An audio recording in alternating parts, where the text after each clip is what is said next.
Now, welcome to Economy Middle East and welcome to Southampton in the United Kingdom of Great Britain. I'm here at the Research and Development Center for BAT, British American Tobacco. Over the years and along with the times, this company has moved away from their tobacco products into three main categories, and they are heated products, vapor products, and oral pouches. All work on the concept, on the premise for a smoke-free future, for reduced risk products. I'll be speaking to some of the most brilliant minds in science and also on the regulatory side. I'm Alp Sarper, reporting for Economy Middle East. First up, I talked to Dr. James Murphy, the Director of Research and Science, and the man who's been at the company for the better part of 2 decades.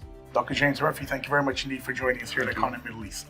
What are the misconceptions about a smokeless or smoke-free future, and what should the public understand better about this concept? Yeah, I think there's 2 misperceptions. The first one being the reduced risk profile of smokeless products relative to cigarettes, and the second one being the misperceptions around nicotine safety. And I think for me, it's all around ethos.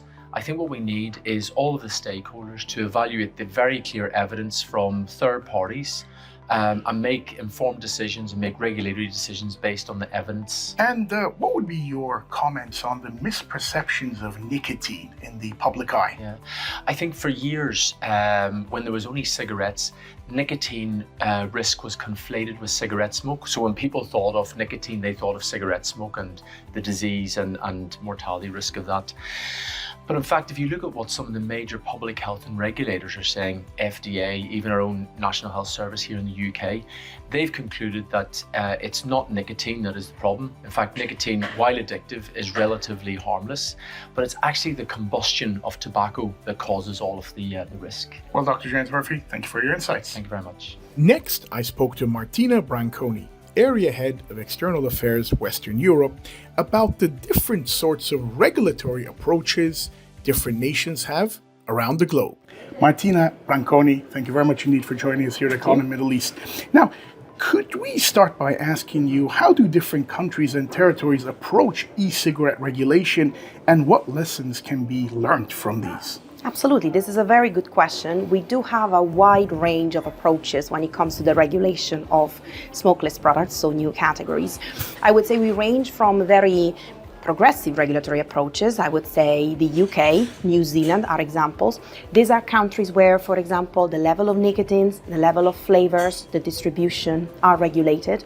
There is quite a sustainable environment when it comes to giving consumers the opportunity to have access to all these products, while of course protecting the minors, making sure they do not access it.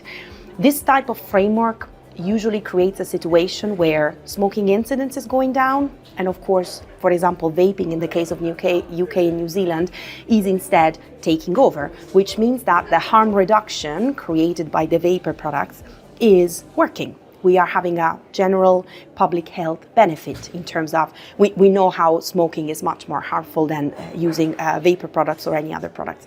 On the other hand, unfortunately, there are countries like Brazil or Australia, where we have, to simplify, bans. Brazil is a pure ban, Australia is like a de facto ban. But what happens is, because there is a consumer need for these products and consumers are looking for them, despite the ban, there is a huge illicit market.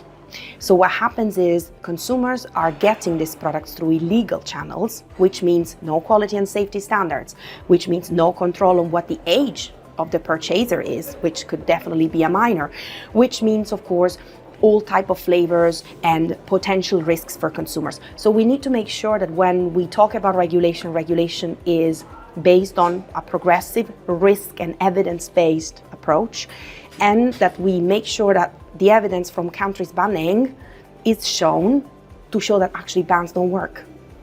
Martina Branconi, thank you very much indeed for joining us. Thank you very much. Thank you for your insights.